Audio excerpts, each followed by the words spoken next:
Yo tout le monde, c'est Aurel, aujourd'hui nouvelle vidéo, on se retrouve pour la review de l'épisode 11 de Demon Slayer saison 2. Avant de démarrer, je tiens à vous souhaiter de joyeuses fêtes parce que c'est vrai que j'ai pas fait de vidéo depuis quelques jours, donc j'ai pas eu l'occasion de vous le souhaiter en vidéo. Du coup, maintenant c'est fait, on va passer à la review de cet épisode 11 qui, nous a donné un début d'affrontement entre Daki et Tanjiro. Comme d'habitude, si vous ne l'avez pas vu, n'hésitez pas, le lien est en description.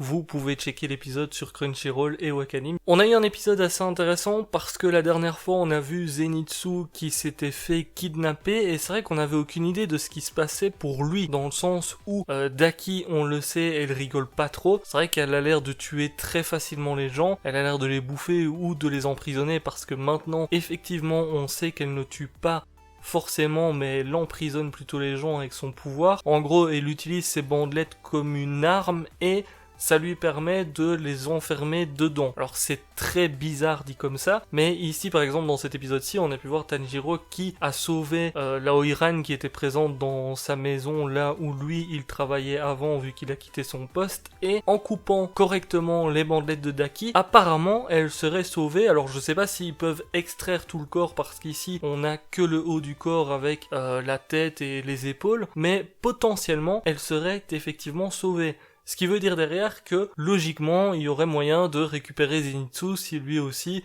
on arrive à couper la partie de la bandelette où il se trouve. Bon, même si ça paraît compliqué, parce que même si Tanjiro arrive par exemple à couper une bandelette, c'est vrai que t'as aucun moyen d'aller chercher Zenitsu dedans. J'imagine que c'est Daki qui, avec son pouvoir, arrive à ouvrir un petit peu, on va dire, son arme et à faire sortir un corps ou autre. Mais bon, au moins on a l'information sur tout ça. Alors par rapport au reste, on a du coup Inosuke qui lui aussi part à la chasse. Et un truc qui m'a étonné dans cet épisode-ci, c'est par contre le comportement de Tengen. Parce qu'effectivement, à un moment donné, on voit Tengen qui va voir un des maîtres d'une maison et vraiment j'ai eu l'impression qu'il agissait pas comme un pourfendeur de démons. En fait, un pourfendeur de démons, pour moi, c'est quelqu'un qui veut sauver les gens, l'air de rien. Même si on nous le dit pas directement, c'est un petit peu comme les protecteurs des humains. On va dire ça comme ça. Et ici, quand on le voit qu'il va justement enquêter de son côté et qu'il arrive devant le maître d'une maison, carrément il lui met un kunai sous la gorge en mode soit tu m'écoutes, soit tu me réponds, soit je te bute. Et pour moi, c'est vrai que c'est pas vraiment un comportement, finalement, d'un pourfendeur de démons.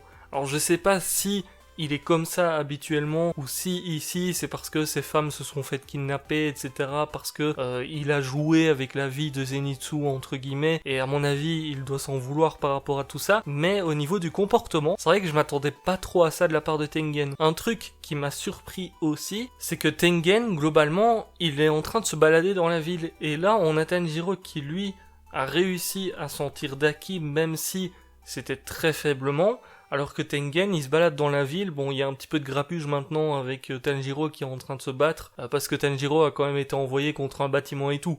Donc je veux dire, ça fait du bruit. Et c'est vrai que j'ai l'impression que Tengen, il s'en rend même pas compte parce qu'on ne le voit plus à partir de ce moment-là. Est-ce que on va le voir débarquer à un moment donné pour sauver Tanjiro ?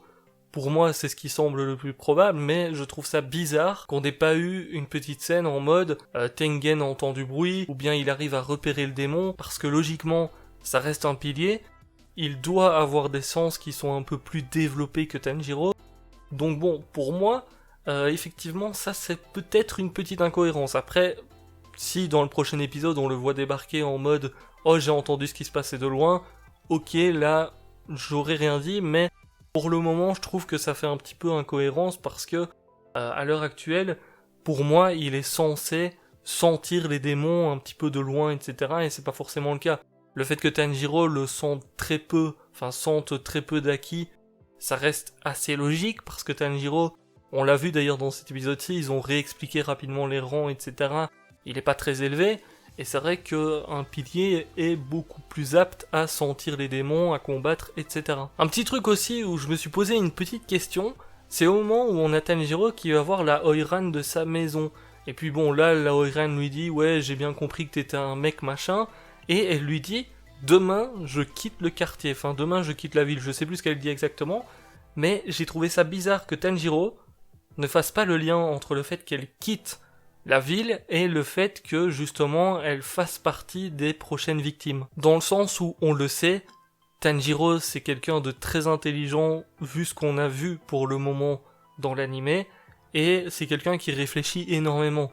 Je trouve ça bizarre qu'il laisse passer ça en mode j'ai pas compris qu'elle allait se faire kidnapper. Surtout que finalement, quand elle lui parle, j'ai eu l'impression qu'elle lui faisait des appels de phare en mode sauve-moi, je suis dans la merde là, je vais me faire bouffer demain, je sais pas ce qui va se passer, mais bon, rien ne va bien se passer en tout cas. Et c'est vrai que venant de Tanjiro, c'est hyper étonnant ce qui s'est passé à ce niveau-là. Sur ce, écoutez, on verra bien ce qui va se passer dans le prochain épisode. J'ai l'impression aussi que Nezuko, à mon avis, elle va agir parce qu'effectivement, pour le moment, Tanjiro lui a dit reste dans ta boîte sauf si t'es en danger. Je pense que si Tanjiro est en danger, elle va potentiellement débarquer pour l'aider, après avoir un petit peu, parce que comme je l'ai dit par rapport au dernier épisode, pour moi il n'y a pas qu'un seul démon, ça semblerait se confirmer par rapport à ce qu'on voit dans cet épisode-ci, parce que à un moment donné quand Inosuke et Tanjiro parlent, ils parlent potentiellement d'autres démons qui sont camouflés, donc pour moi ça semble logique effectivement que Daki ait des alliés, mais d'un autre côté j'ai l'impression qu'elle fonctionne quand même assez seule pour le moment. Je la vois bien faire tout ce qu'elle a fait toute seule finalement. Et même, je trouvais ça un petit peu incohérent la dernière fois. Enfin, pas incohérent, mais je m'étais dit justement qu'il y avait deux démons parce qu'on avait vu qu'elle était du côté d'Inosuke et puis ensuite elle s'est retrouvée là où se trouve Zenitsu. Finalement, avec son pouvoir, je me dis que c'est peut-être quelque chose de facile à faire. Peut-être qu'elle arrive à utiliser ces espèces de bandelettes pour, on va dire, se déplacer assez rapidement en se passant à travers ces bandelettes, j'en sais rien, mais c'est vrai que finalement ce côté-là, c'est un petit peu contre l'idée qu'il y ait plusieurs démons. Après, on verra bien dans le prochain épisode très certainement, ou en tout cas dans les prochains. Sur ce, je vous laisse là pour cette petite review, n'hésitez pas à me dire ce que vous avez pensé de l'épisode en commentaire, d'ailleurs les OST aussi j'en ai pas parlé, je crois qu'on en a eu des nouvelles et elles étaient plutôt sympas par rapport à l'apparition de Daki, etc. Donc ça c'était plutôt cool. Sur ce, je vous laisse là, je vous dis à très bientôt, n'oubliez pas le petit pouce bleu, ciao, ciao.